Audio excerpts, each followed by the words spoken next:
Hey everybody, I'm Ben, I'm Karen. and we're the Shippers. We're illustrators, writers, and designers.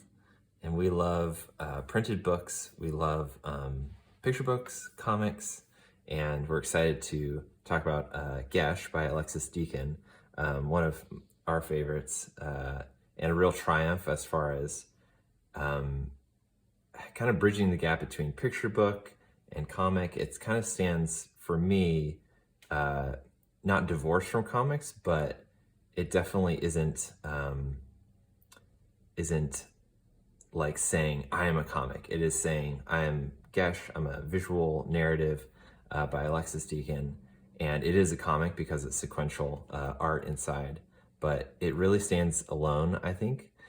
So we're going to talk about the first book. These are two books here, and he's working on the third book right now. We're going to talk about book one today. But first, Karen, what are you working on? Hey, I do greeting cards, and these are two that I wanted to feature today. And I love doing life with you. The inside is blank, and it comes with a really nice mohawk envelope. And you help me grow. But Ben, what are you working on? And people can purchase that by going to your website, Yeah. karenshipper.com. And I'm working on a graphic novel called Joe, Death, and the Graven Image. If everything goes according to plan, it'll be published next year through Dark Horse Comics. But it is character focused, and it's about this Grim Reaper type skeleton character with a little moth inside his chest cavity. But go to my website to sign up for my newsletter, Old Noggin, and you can sign up for that and see a lot of process stuff, behind the scenes stuff that I'll share through my newsletter at benjaminshipper.com. All right. So first off, these are published by Nobrow Press, which is a UK publisher. Started in 2008. And it is just slowly produced more and more books that have a real high quality attention. The to way detail. it feels is really beautiful in your hands, and the stories that they feature and publish are really amazing. Gesh was really actually one of my first comic books, and it kind of like brought me into the comic book world. Like, Ben has been so into comics, and I was like, I don't get what it is. But after reading Gesh, I was like, I need more comics in my life. Yeah, it was very much like I have other comics, but this was very much like, hey, Karen, you should check this out because it's not at all like what I was saying before. It's pretty divorced, or at least untethered from like comic book industry. There's very few comic kind of callbacks to this thing. It is a beautiful hardcover book. And there's like a little like gloss, like a spot gloss on the front, and then like you see these like foil touches on these linen spines. Linen spine. And just such a attention to detail. This is an interesting thing because there's a really good choice in how this book is made, being that it's only like a 80-page story. It feels like a 150, 200-page book because of the hardcover and because of the lightness of the paper. So the paper's thicker, but it's light. So anyway, that was just something that I'm always looking at when I'm looking at my comic, and I'm like, my comic has more pages than this, but this is bigger and has a better spine. So really nice like move there from Nobrow.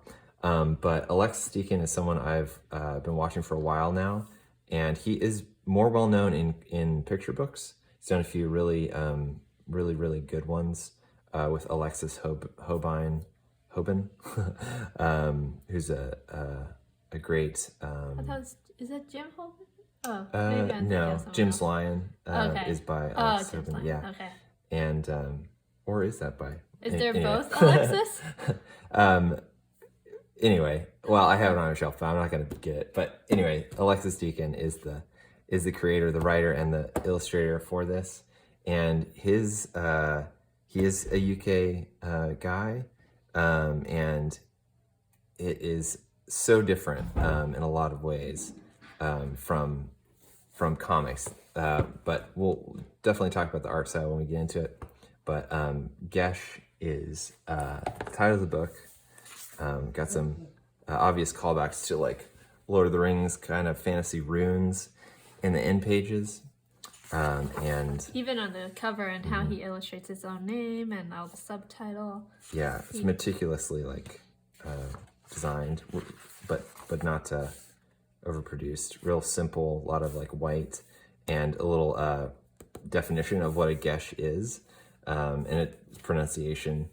And it's a word for a taboo or curse. When a gesh is placed upon you, it is like a spell that cannot be broken, and certain rules must be obeyed. You might be prohibited from calling upon the aid of wolves, for example, or from breaking into someone's kitchen. If you ignore or break a gesh, the consequences are dire. But a gesh is always broken. As soon as it is spoken or written, your fate is set. So, ominous stuff. It's definitely a great setup. And this is the first and only narration in the whole book, which I think is important.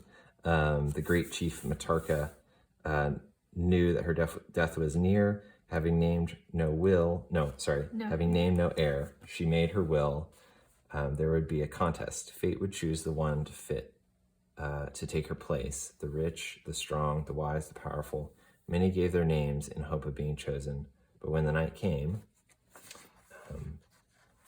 go into this opening page. And this is a great like setup shot. It's all about characters. It's all about choices, and we have that here in this round table around the dead chief. So it's a pretty like limited like what do you call it? Cast. There's only 50 souls announced. So I like that there's a limitation to it. It's not like the world is our oyster kind of thing. It's like, and there's someone who's like, why am I here? Yeah. Which is quite a big number, 50 souls. We're not going to obviously talk about them all, but it's a good like number for like, there's a lot, but then there's not as many as there could be. And so art style, for instance, I'll point out is really, he does this throughout, but there's a depth of field happening here where he's using a thicker brush in the foreground. And a very, very fine brush or pen on the midground or background. So there's a lot of really interesting things he does with traditional pen and ink. It feels like charcoal or graphite to me, and it could be, yeah. But it's so different. Like it definitely takes like a little bit to like get used to, I think. But very non-traditional comic lines, I feel like. Yeah, I was completely thrown off. I was like, I don't know how to feel about this. It's not, I obviously liked Mike Mignola by this time, and his stuff is so graphic and black that I was like, I don't know how to approach this, but the characters in the story really brought me into it. It's heavy on dialogue, and the characterization of everyone here is through dialogue, the movement of stories through dialogue, no more narration besides that first bit. And it's just great characters, really fun dialogue. Well, I think the costume really kind of like helps me set apart like each individual. Because, and then like sometimes I love the way he does his eyes. Like, why is this guy has like this like, just so cartoony. I love it. Yeah, there's quite a lot of range with like facial expressions and like cartoony and realism. Like this is really real. But then like there's also like him, and yeah, it's very interesting. Yeah, and they're sort of passing around this will, and they're signing their name. They think it's She's like, what is it? Just sign it. People are waiting. It's like, all right, well, I guess I'll just sign it. So sort of like, just everyone here, sign this thing. The chief kind of gurgles. They're surprised. Oh no, she's alive. And a witch pops out of her mouth. Terrifying. Very, very kind of terrifying. This like witch that was at the foot of her bed, her spirit comes out of this chief, and it's kind of a surprise moment. And she says, I am Niobe, the sorceress, and I am the one in charge of this game to choose who the new chief will be. And they all signed it, so they're all participating, and they get, flung. So sort of a repeating first image, and they're all getting. I love how like it's so detailed in the face right here, but then everything else is so flat. It's so interesting, like the way he chooses to illustrate and where he puts his details versus like keeping it very iconic or something. Yeah, it's hard to say. It's hard to say if he is a perfectionist or not. But there's a lot of things that it's like there's a lot of differences here. Where there's a thicker black line here. There's very few black lines there. There's a lot of variation inside the artwork, and I don't think he needs everything to be super cohesive. But by it just all being there, it is cohesive. It's coming from him. I think he's got a really mature way of thinking about cohesion, and I think he's just going on this. So I imagine he's redoing a few things here and there, but he's got a real light hand as far as like having to get everything just perfect. This is my impression of it, but really beautiful colors seen here. This is almost like, I think this is probably my favorite color spread in the book, and it's like this is where we get into the real action, and a quite magical thing happening. And they're all shot different places. At the start, it may be hard to identify who is who, but Karen's pointed out that the costumes are really the thing, and that's so true. Everyone who we need to know about has a really good, definite costume design. I love this. Goodness me! Yeah. Oh my goodness! So it's such a fun little, like, it's so goofy. I love it.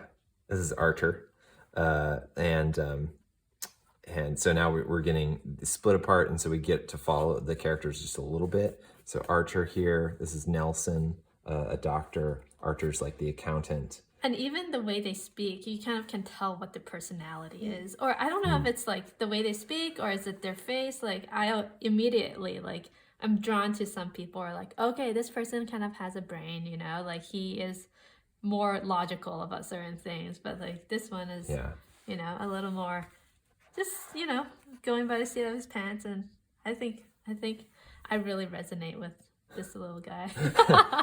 Yeah, the characters they do feel like they're their own person. He's able to do kind of what I think Wes Anderson is really good at, which is like create characters, and they're all very distinct characters. And you don't feel like, well, this is one author just trying to set people, set ideas against each other, but coming from the same mouth. It does feel like these people are actually their own person. So this guy Ben shows up in this barn, and he says, "I can explain." This is the judge. She shows up in this kind of like terrifying scary, crowd, scary, like where the wild things goodness. are, kind of. Yeah. And she, we get from her, she knows ancient languages, so that's something important to her. This character Nemus, sent into the Black Forest, and here, my first criticism is that like this is supposed to be a giant dinosaur kind of monster thing, and I don't know how big it is necessarily. Like it could look a little small, but he's saying, what a monster, and I don't. The scale's a little different. It could be a small little lizard to me, but like, so there's a limit to his world building, I think, which there is to everyone's world building, but it goes right along, and I definitely thought it was like the size of a wolf or something. Like, and then we kind of jump back into another guy, and into that first guy that I really like, Archer, and he's in quicksand or something. He meets another person, and he's like, "It's Nelson. Whatever you do, don't move." So you kind of see a relationship being built, that they already know each other, and And Archer's very much in his head. He's thinking about kind of. He's gonna die, and what would have happened if he had done things differently. He maybe asked this girl Anita something, but we don't. We'll get more of that later. But fun characterization. now we get, the scale of this thing. It's much bigger. It's like, we are in like King Kong Island kind of stuff, and he's realizing this is a true test, and he runs away, and he sees this as maybe his getaway. This character is not that important, so he gets killed off. It's killed off by these wolves, just to show that not everyone survives the first. And Io, this is Io, the kite maker's daughter, and she's on the cover. So it's like she seems like the main character, but this is the first time we actually get to hear her thoughts, and they're not super explicit. Like, she thinks her parents signed her up for this contest kind of thing, and I think it's interesting how Deacon does his thought bubbles. It's always just one little bubble, as opposed to the conversation sharp mark. Yeah. So I think that's throughout all the books. Which Yeah. I think is pretty Really graphic. It's not like it's no more than one bubble outside of this. So a lot of times this could get lost in the art, or it's just one bubble and then attached to this, but very important to see, and very consistent too. So we see her kind of floating down the stream, and Eloise is this good witch, and she is definitely She identifies it as strong magic, death magic. Oh, my chief, what have you done? This is bad news here. Yeah, she's the only one that kind of sees this as oh, this is more than what it seems. Nemus got that dinosaur llama thing.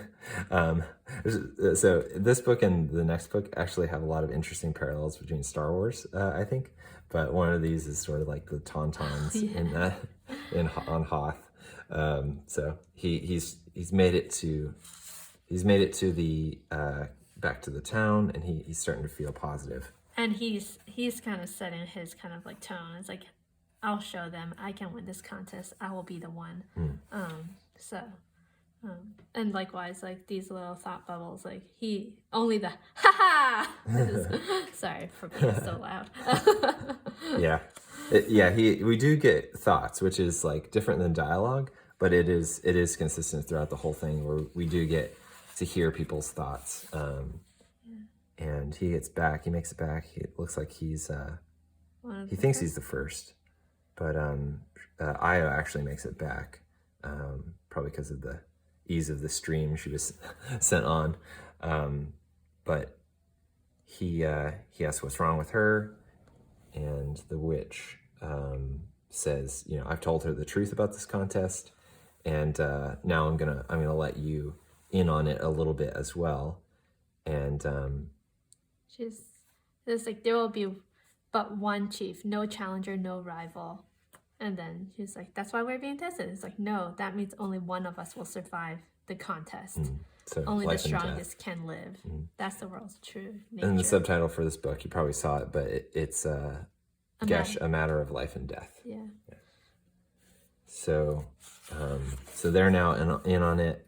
She reveals that the paper that they signed, that they just thought was I guess a roll call or something about the will, is actually the Geis. It is the kind of spell, and by contract they are in this game, and Neope, as the kind of leader of the game, is bound a little bit by it as well. So she has some rules to follow, but she's definitely the puppeteer kind of, and by puppeteer I literally mean that. So this is the Chamberlain that was killed by the wolves, and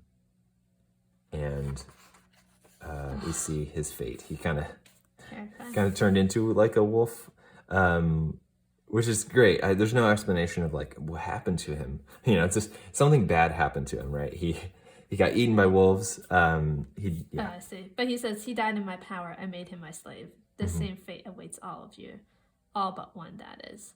Yeah.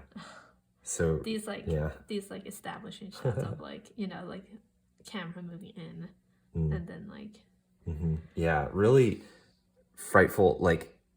it's great because all these are pretty much the same size throughout the whole story. There's not a whole lot of like close-ups, or there's no popping out of panels as far as like action or characters. This is really consistent in the panels. It gives a really nice readable flow.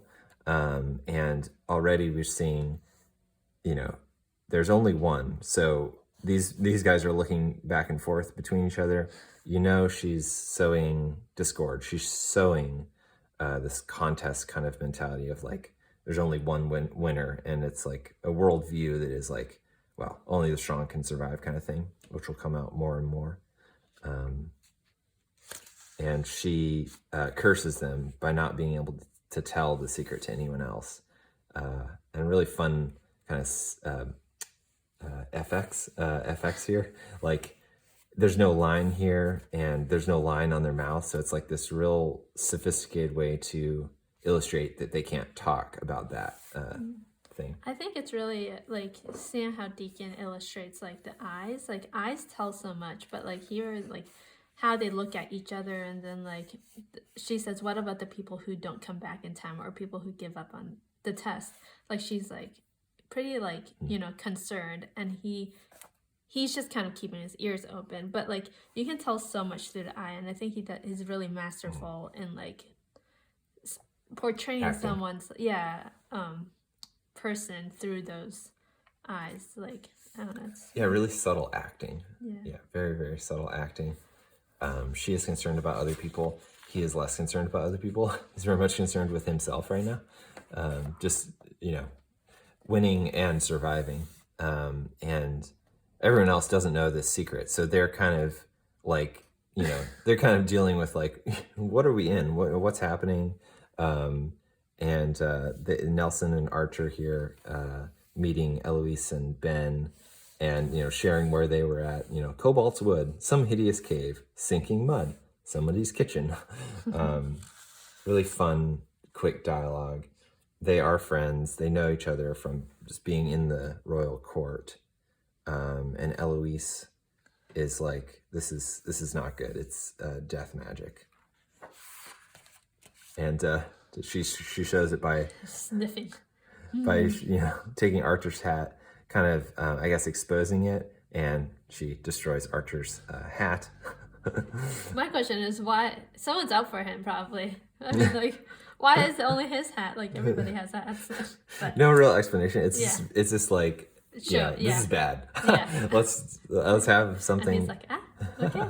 And so creative from Alexis, like just like it's a world in which not everything can happen, but interesting things happen. And really brilliant ways of like weaving characters together. And the judge does not know about the secret, so she's pacing, and she's like, okay, so do we have to be here? And she says, no, you can go. You just have to be inside the walls of the castle before morning of the next day. So they got here early, so they're like, okay, well, I'm gonna go. And they decide to go and do stuff. Io, It's like being had a long layover at the airport. They're just sort of like, well, we're not just gonna sit around here with this information. We're gonna do something. So Io runs after Nemus, and she wants to talk to him about it, and he is like already made his decision, like it's my life or death. And so he takes a first stab at her. It's like at this point it's like it's either her, like they know what's gonna happen. One person's gonna, so I might as well just kill off the one person. If he can kill the one other person that knows about the secret, then his chances are all that much greater. And she pulls out a hand, whatever that's in, crossbows. So she's definitely got like tricks up her sleeve, and it's really fun to see the difference of like active pacifism, kind of like she's not willing to let him take advantage of her and obviously kill her, but she's not just like him. She's not going to just kill him for competition. And she makes him uh, to get away, she makes him try to say the secret, and he does, and this is what happens. He just can't. He, when you try to say it, he'd cough and Love this. yeah, It's like the little bird, like. I- yeah. His eyes go in different ways, and So anyway, she gets to run away, and she runs back to I don't know where. yeah, this is silent. It's really interesting because she's going outside of the walls of this castle. This is new territory for the reader, and we get to see sort of the world that she lives in, and it's really interesting. There's these really interesting characters, but it's a set piece. She's running, and she runs back to her house, and this is her father's house and their stables, and Tam is like their servant, who's like, the dog. It's so old world. Like, this stuff is really interesting because it's an old world picture. We've got horses, we've got dogs, we've got a close relationship between, let's say, magic and like animals and everything. So she says, saddle the horses, meet me in the front, and she goes to do something else, which we don't know yet. And Nemus also wakes up and is like, "Oh man, I need to do something too. Like, I've got to do something." And so he runs. He asks what time it is, runs away, and it's nice that we keep switching. Like, he's not letting it just play out, but he's weaving together different storylines. Yeah, and he continues to build on like each kind of like important person in the story. Yeah, and kind of like makes you kind of root for certain ones or yeah. We get to know them in their journey by their choices. And this is they're all thinking about like, oh, what are we gonna do now? Like, we're safe pretty much, and then he's like, I think I'm gonna go to bed, Yeah. And Ben says, what a good idea. And so, but Eloise is like, there is something wrong. I have to do something, so I'm gone. And they're all like, well, good luck. She runs off, and Io back at the same place. It's still into her house, I think, right? Yeah, I guess this is her house. Yeah, she went to find Tam, and here she is going in, and I guess she just always has her. This is like probably the panel that is like the longest. I think like most of it is like broken into 4, and then this one, you have a library and another little character. The hair on this guy, like I love the way he characterizes people, or like he's really charming.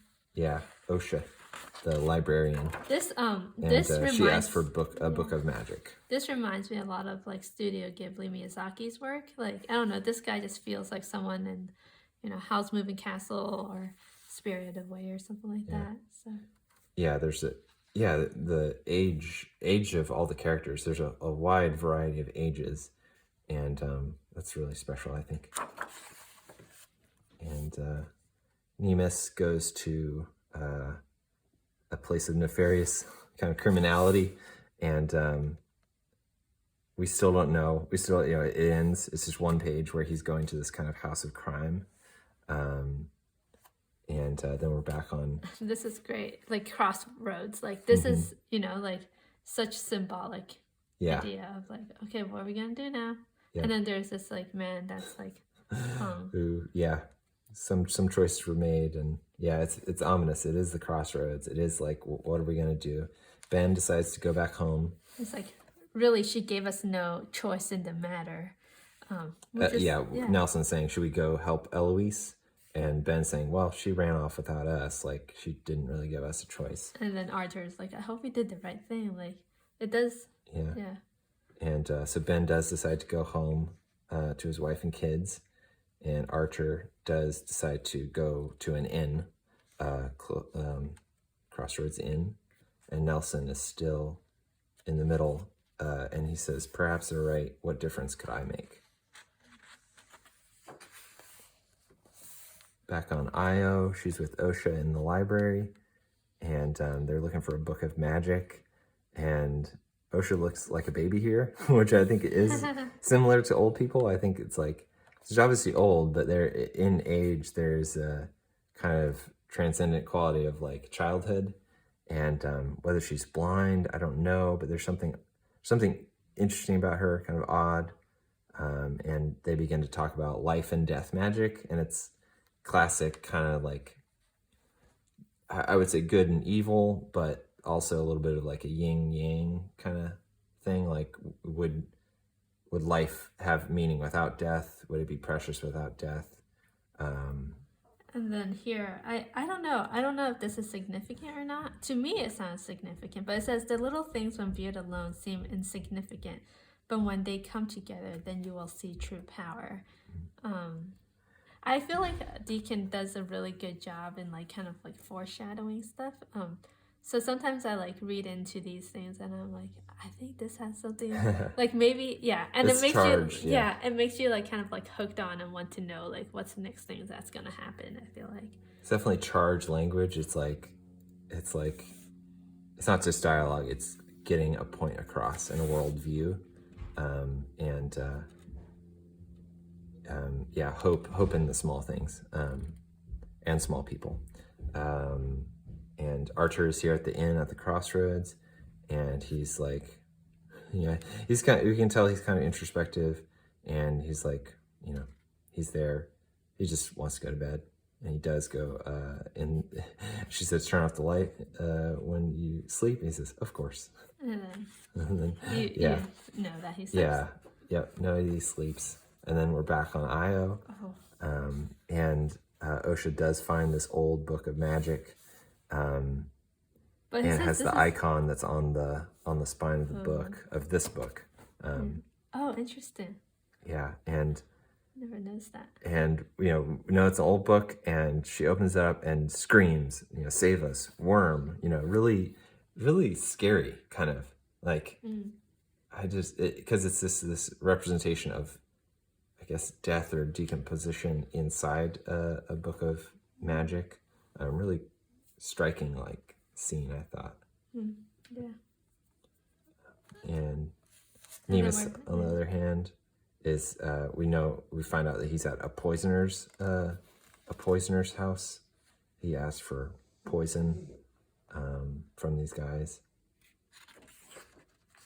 And back to Archer. But this is so fun. It's like a dream, so like all the panel lines are like squiggly. Yeah, and it's great because I think he trusts the reader. He trusts the audience that we don't have to see like the Crossroads Inn from the outside, which we saw, 3 pages ago. We see someone sleeping inside a bed, and we see Archer having a dream, and obviously it's Archer, and he's walking through this little puppet town, and this puppet that looks like his friend Nelson pops out and says, "Help me, I'm dying." And he's like, "I can't help you, I can't help you, help." But then like Nelson helped, like saved him, so that's interesting. I wonder like. Yeah, it's like, yeah, Nelson saved him from the mud, and all these this is perfect. It's perfect so dream terrifying. language, and he cries out, "Anita!" And she's right on his little head. "I love you. My love for you can never die. Behold, death magic." Little skeleton, like it's just graphic, scary juxtaposition between like what you want to be true and what is true. I think in this scenario, and he's now in the bowl, in like this like dish of the sorceress death, and it just gets it's wonderful. He gets sucked into kind of mimicking the sinking mud. And in this case, Nelson and Ben, in his dream, he says, "Oh, look, it is Archer. He is dying.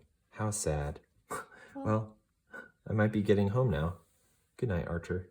Yes, good night. This is so interesting because like he saved him earlier, and it's like you can have a choice here, right? Like, what do you want to be saved at this point? And they're like, in the dream, it's like the worst circumstances of like these people are not caring about me. Yeah, it's like the guilt. Like they did leave Eloise to her fate. I mean, she chose to go but they didn't choose to follow her and help her. They just chose, kind of themselves, I guess.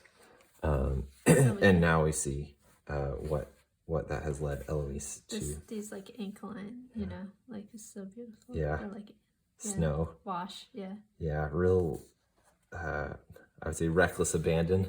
I mean, you don't have a whole lot of control in watercolor, which always creeps me out. Or it's really hard for me to give up control like this, but it's awesome when you can. Yeah. And Niobe is there, big reveal, and she is kind of like her competition here because she's a village witch, and so there's this like, she does not want any interference from another witch, and they begin to fight, and really cool, kind of force stuff, I guess. I mean, this is another parallel between Star Wars is sort of moving stuff with your mind, and Eloise sends all these sticks and stuff and wraps her in this ball, and she breaks out. I'm not bound to my body. I can take another. Can you? Yeah, so I guess she kind of does kill her body there, but she squeezes out through the branches, and she transforms the branches into this like hideous kind of creature, very like, I say Miyazaki, but of course, classic kind of trope. This is so gross. Yeah, and she's pinning her down. She can't kill her because she is bound by the contract as well. So Niobe, the evil sorceress, can't kill a contestant, but she says. But then the Lord Chancellor, right? Like, Chamberlain. Yeah, like he's running his wolf gang. And Eloise is down. She tries to use magic, and she cuts her tongue off, which is. I didn't notice that. Yeah. It's very sophisticated in the way it's done. Tongue it's kind of sucked out, and then there's this like this open eyes, and then a tongue is thrown into the air, and it's like the second comic we've seen where a tongue is part of the iconography, and the wolves eat the tongue, and she's there, and they're closing in. And we stay on this storyline, and the Chamberlain closes in. We see the witch sorceress leaves, and Nelson has decided to come to Eloise's aid, and he's whacking wolves. They're closing in on him, and a shot is fired. And Archer, good page flip, like great page flip. We get a boom, so we do know that something's happening, and then it's Archer with this huge gun, which like, where did he get the gun? It's like, it doesn't matter. It's Archer, and we love him. Small little guy, and he's got a gun. This is really cute language. Oh gods, how does this go again? Yeah. Prime the pen, clear the pen, ready to shoot. Yeah, so it's an old flintlock type of musket, and it's great because it's fun. It adds like drama and like this silly sense that like, okay, he shot one shot, like he has to shoot another one, but there's all this stuff. You have gunpowder and the ball, and you have to pack it in, and by the time he does it, legs like kind of like lock in to like it's so great. The wolves are on top of him as well, so it's great because it's like people are helping, people are doing what they should do because it's right, not because it will work.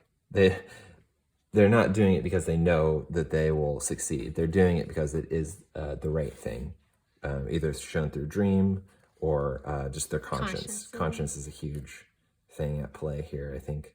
And here we see in the moon. Yeah, it's very. A shadow coming in. Yep. And it's the page flip again. It's the kite maker's daughter, and it's Io, and she's got her crossbow, and her servant with the horses, who spears the Chamberlain, and Archer gets another shot off, but Nelson the doctor, is like, don't harm the wolves. The leader of them has been incapacitated. Yeah, and that's interesting because it's like they could just continue. It's like he's choosing to give them life here, right? Yeah, all the little choices that really Alexis didn't need to put in here, but every little choice matters. And then we go here, and you recognize that Eloise is pretty hurt. And then she's like, "We must get her to my hospice," and she's like, "No, she must go to the capital." And like she's so urgent here. Like they're like, "What is happening?" They don't really get it. Yeah. They're like, well, it's her life, and that's what I was saying. Like, for everyone's life, they need to be inside the walls of the castle. And she's like, "We go now," even though, yeah. And so we come back to Ben, the one who left to go home at the crossroads, and he gets home, and he's like, you know. Which is like I think it's a very normal thing that most people would be like, well, yeah, he's got a family. He doesn't need to be the chief. Yeah. Does he need to, help his friend Eloise or like be involved anymore? And I think this is like the character that's like the apathetic kind of, I mean, he's not doing anything good or necessarily bad. But it is quite a removal from his responsibility, I think. So I would say it is bad, and it does not. Well, I think the choice of not choosing is also a choice, right? And delaying, putting things off, being passive. So good little scene. His wife is saying, "Oh, I kind of wish you had stayed in the contest. You would have been a good chief, I'm sure." And he says, "I have made my decision," which he did. His little kid has the same hair as him. Yeah, so cute. He's over this one. It's got his wife's hair. Yeah, really fun character, design, and the light goes out. I don't know. Oh, that's its face. I was like, it can. Yeah. And the morning of the next day comes. And there's a scream. Scream. No we don't. Idea what happens. It's perfect way of editing, cutting. I think so we're back on Io. She sees the dawn, and they're flying in a kite, and something happens where the light comes over, and it looks like it kind of burns her face. And they're down below in this like little sled that's attached to the kite. They realize something's happened to the kite, to Io. And here we see that sun, the consequences are real. The sorceress, set up this to affect, so there is something that's happening that will happen if they're not inside the walls of the castle. And it looks like this. They'll get... He's like, "Do not touch the sunlight, it burns. Get back on the raft as quickly as you can." And they're like coming in. And here we come back to... This is Ben. And he is, whether it completely burned or not, we don't, it's not explicit, but, he's turned dark, essentially. And... This is so, like... pretty creepy. Animal. Yeah. And just kind of launches out. So he's a puppet. He's in Niobe the sorceress's grip. And meanwhile, Tam, Io's house servant, is alerting everyone. And, he has gone out with other people to gather up the contestants and bring them back to the city. So, over and above what anyone would be needed to do, but because she knows the truth, she is deciding to bring everyone in. I wonder, like, it's like Nemus, you think back to like where he was, and he's not doing this, obviously. Like, she is choosing to like protect everyone. Real opposite. And then here we see this like really like gestural like cloud smoke. It's really fun. There's so much movement, and there's so much. It's all part of the storytelling. No part is like distinct from another. It's great visual storytelling. And she gets in, and here's Nemus again. Well, you don't know, I guess. You go up here, and it's like... And he's got his own crossbow. And he's like, "I've thought about this a lot. There's but one path open to us. We either take it or we don't. There is no other way. She says, good grief. He says, what happened to your face? So it's a great, kind of waxing eloquent, giving his sort of monologue and justifying what he's doing is right. And she's like, good grief, come on. You're full of it. Yeah. Leave me alone. They fight. And she does... It's like, well, they both know the truth. And she's like, she's still like, what are you talking about? Like, what's your intention here? It's like, I have a chance. You mean to kill us all? Is that it? I think I might be the true chief. What? And he goes like, I have to try. I'm going to try. So he chose his path. Yeah, there is a wrestle inside him, I think. And it's not that he's just this person that, desires death on everyone, but it's like he desires to live, and he believes that this is the only way forward. Yeah, and then she says, like, is your life worth so much more than ours? He says, no, I don't know, but I won't give up without fighting. So there's still some conflict. I think that line is important, and he slashed her with a poison knife. But she still is fighting, and her servant comes, and he's like, man, well, I gave it a try at least.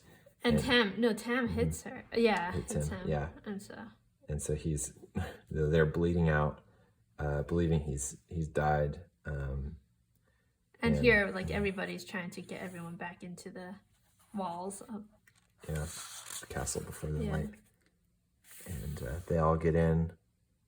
The doors close. Very much like, I would say, kind of like Noah's Ark kind of thing. Like this is everyone inside who is going to be saved at this point. And Nemus is out. Yeah.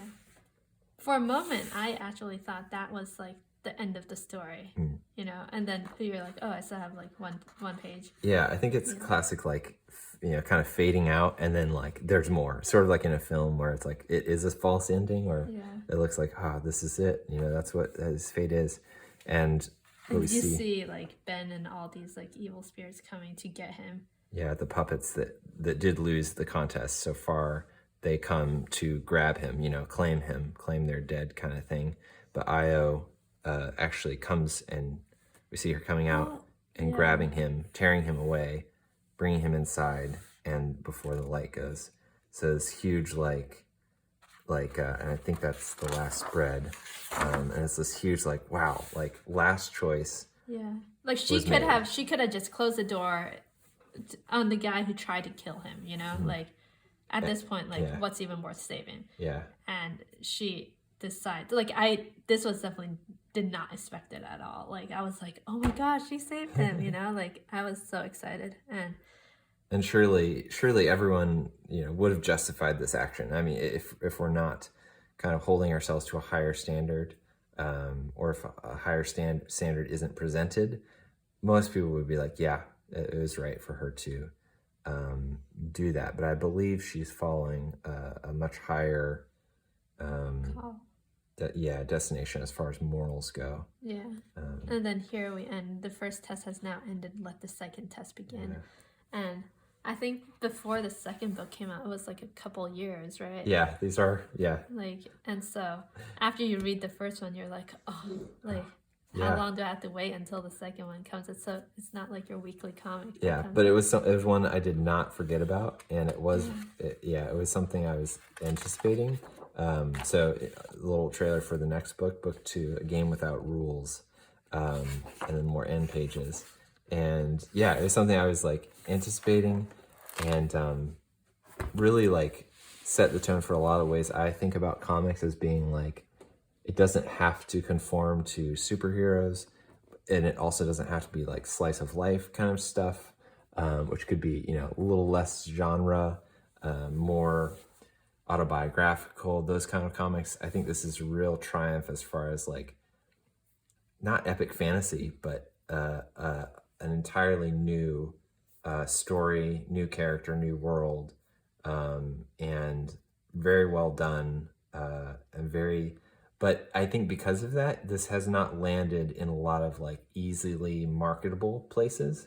So like, let's say a lot of American comics or, you know, I just haven't seen this being talked about much, and I think it really should be.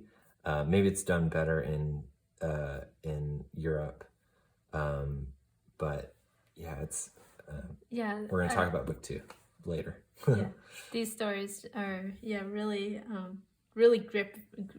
gripping, and it's if you enjoy fiction, you know, and fantasy, like this really is a great place to start if you want to dive into comic books. Like the art is so well done, the story is so well done, and like I think even as a child, like if your kids want to read it, like it does talk a lot about like, you know, choosing what is good and what is bad.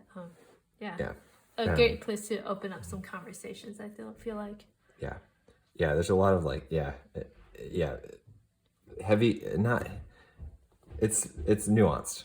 Yeah. So there's something for everyone, I think, in these books, and we'll talk about the second one in a later video. But all right, Karen. Yeah. Once again.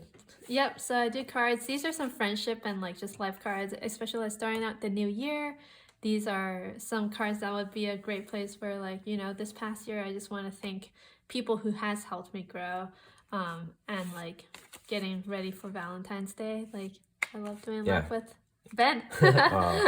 Is this me? Yeah. I illustrate a lot based on like, you know, people in my life.